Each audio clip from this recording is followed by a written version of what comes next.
Shalom. మొదటి పేతురు 2వ అధ్యాయము 11వ వచనము.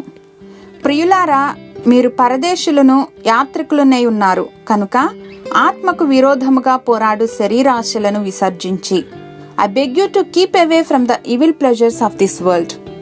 సంపూర్ణ స్వాతంత్ర్యం అనేది ఎక్కడా ఉండదని మనకు తెలుసు. ఫర్ ఎగ్జాంపుల్, డ్రైవింగ్ వచ్చు కదా అని చిన్న చిన్న వీధుల్లో 100 mph డ్రైవ్ చేస్తాను అంటే అవ్వదు. ఎదుటివారి ముఖంపై మన చేతిని స్వేచ్ఛగా ఆడించగలమా?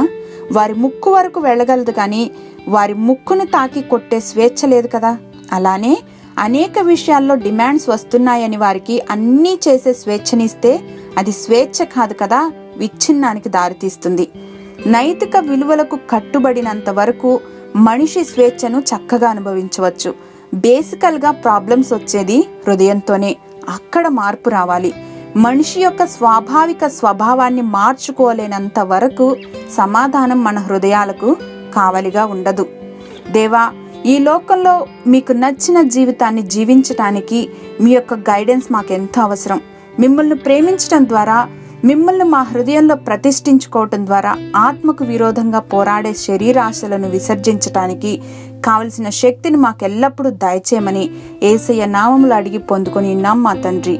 ఆమెన్.